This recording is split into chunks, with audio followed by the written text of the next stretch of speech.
So here we are again. Another look at the new LJ, new to us. And we've gone ahead and swapped out the little 31-inch tires for the 315/75 R16 wheels and tires that were on our other LJ, which is now on 40s. This is just kind of a temporary get a look at how it kind of looks. These axles aren't staying under here. Did a little bit of snooping about what's actually under this thing for suspension. On the front, we've got a re-drilled track bar and some big old spacers on the springs. Not sure what springs they are. And on the back, we've got some JK rear springs on it. So we will likely be changing out the rear springs, and we've got not sure whose track bar disconnects we've got on there, but pretty cruddy. Most of that's going away. Again, the frame rail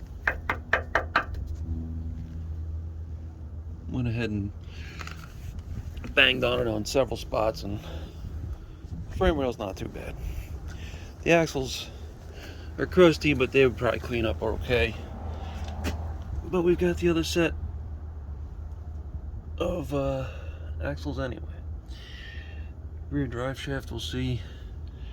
We can probably reuse that for now. Front drive shaft may have to be shortened since we're going from a Dana 30 to a Rubicon Dana 44. I'm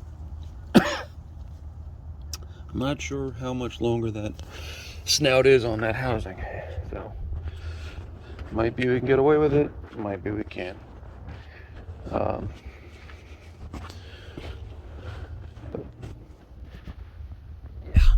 They're kind of dirty, need a rebuild. Obviously that pinion seal is not sealing anymore, but that'll be part of the re-gear anyway, so not too worried about it. And it's got the upgraded Johnny joint uppers. This is the front axle with the Black Magic brakes or pads on the Vanco kit, and the carbon shafts. So it's got some decent upgrades, and I believe it's Synergy ball joints. And then back there we've got the rear Dana 44 with the currently blown up gear set. That's got a Yukon zip locker, and it's got Revolution shafts in it. It's got one US shaft and one overseas market shaft, because that's what they sent when I had a warranty issue. Yeah, still be a decent upgrade over the stock axles that are currently in there, and they should bolt right in. We got some parts for it. We got, so far, oil pan gasket, rear main seal, valve cover gasket. We got a replacement kit for the entire belt tensioning system. So new belt, new idler pulley,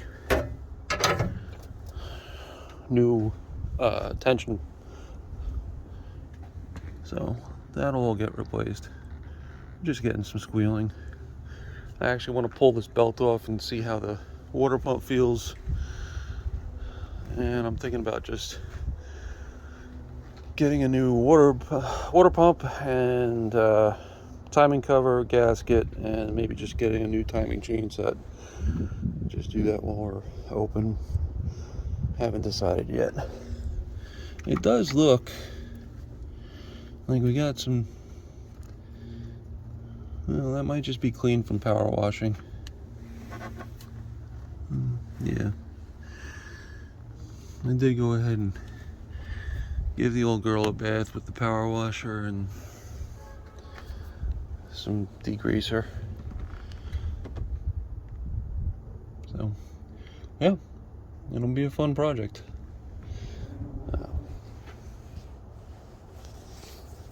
We will be removing this light since it isn't really lighting anything anyway.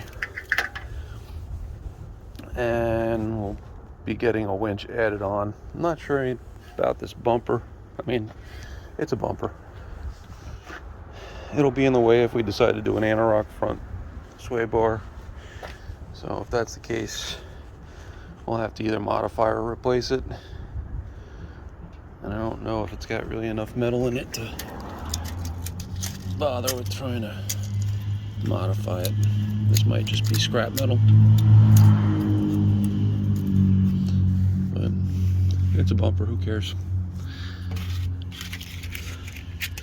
This is going to be a driver, guys and gals. This is not going to be a show winner. It's going to be something for the wife and kids to enjoy driving on the road and possibly off-roading. So we're not going to be doing the mole crawler special. We don't care about the bling. We care about what works. So if the bumper turns out to be okay after I get a better look at it, we'll keep it. The fenders will be going since they are quite rotted out here. On both sides it's got some pretty decent rust. That one's got it towards the front, this one's got it on the side, and it's bubbling out and I can almost put my finger through it, so we're not going to keep that. Amanda's looked at some of the options available on the market and she likes the metal cloak arches. You know, it's her Jeep, her choice. I prefer the overlines from Metal Cloak. See, I kind of color match mine, and they do definitely allow a lot of room. I'm running 40-inch tires on the same Curry 4-inch lift springs that I had on when I was running 35s. So there is definitely a difference there. So that brings the next question of how much lift are we really going to do here? Because we're definitely going to change what's on this. I have the Curry Rock Jock. They're old enough that they were Curry. Control arms from the 4-inch lift that was on that one. They need a few bushings, but we'll get that sorted. Easy enough to order from Rock Jock, and they always take care of business really quickly. I got to see what the minimum height lift is that we can put into this with those arms. Probably do like 3 inches, because with the extended bump stops and the 1-inch body lift that's already in this, which is going to stay, that should be plenty of room for 35s to live. And then eventually we'll do some sort of a tummy tuck. I don't know if we'll try Savvy again. They make great products, but stock is sometimes hard to come by, and sometimes it just takes a while to get stuff. So maybe we'll try somebody else's tummy tuck this time, UCF or Metal Cloak. I gotta say, you know, I'm not a real fan of the design of their suspension for the TJs and LJs, but I do like their fenders. I don't hate their armor.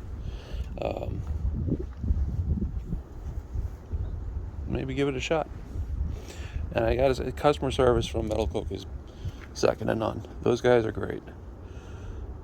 They absolutely look out for you on the phone. They'll take care of your order. If you miss anything, they'll make sure you get taken care of. They do it the right way. So, not an ad for Metal Cloak, but I do like those guys.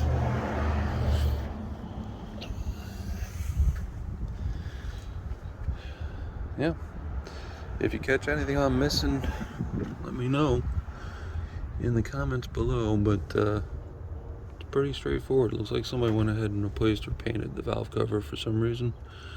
sure they've been in there before. Probably to replace that gasket at least once before. I did find that the antifreeze in this thing appears to be the old green Prestone stuff with some floaties in here. So I may have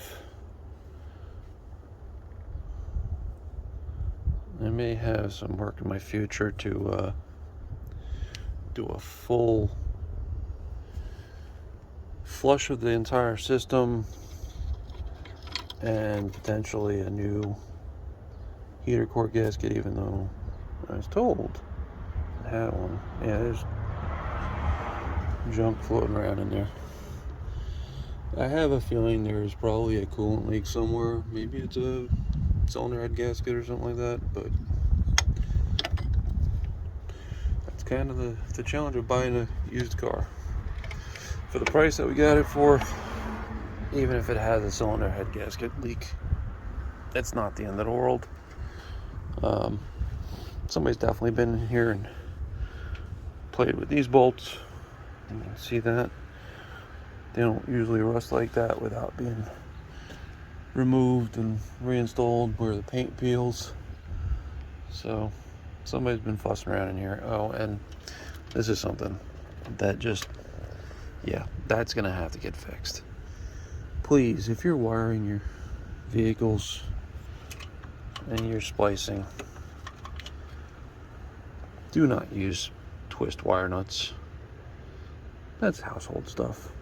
It's not meant to be vibrated down the road or trail or anything.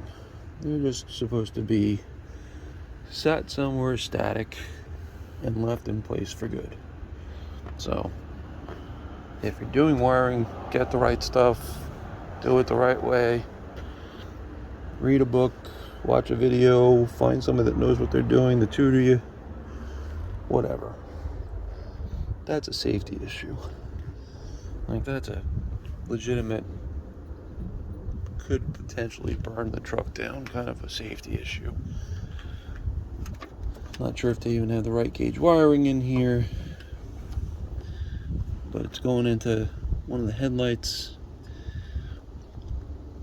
and then it's got this pigtail that just is hanging out with nothing on it, which I'm gonna have to figure out if that's ground or high beam or low beam or what, and probably just cut it and get rid of it, because what do I need a pigtail for?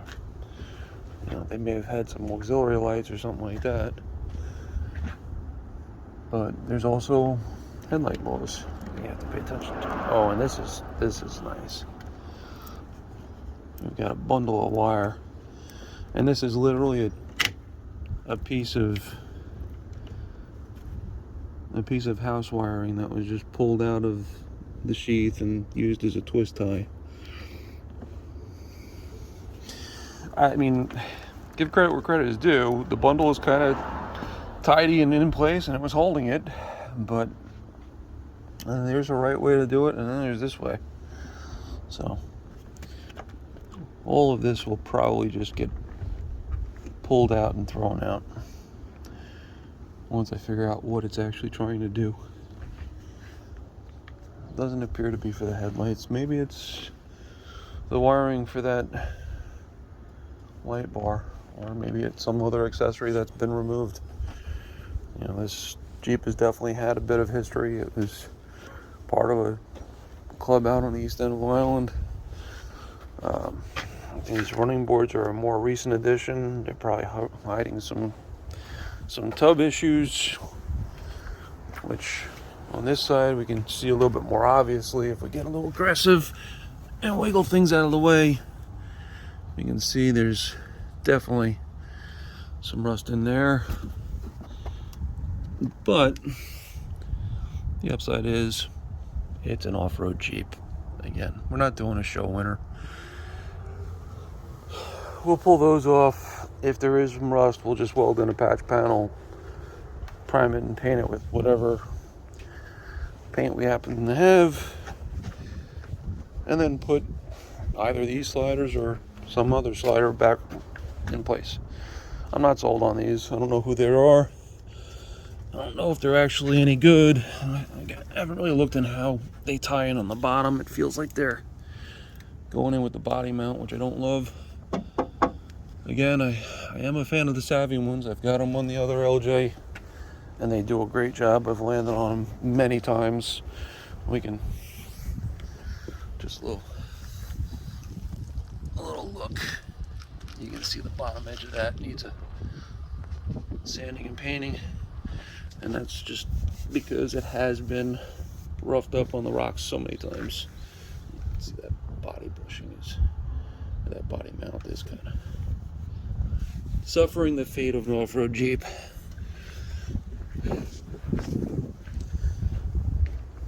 So I may go ahead and get a set of those down the road for this one. Got a pretty tall family, so we don't really need the steps on a 3 or 4 inch lift on a Jeep. Can get in pretty easy. So anyway, that's where we are right now. No really major changes, just changed a set of tires and wheels. And oh, if there was any doubt about the rear main seal, let's just go ahead and prove that it needs an oil seal change and valve cover change and oil pan change, well, gasket. So lots of work to do, but easy stuff, just time consuming. All right, have a great day.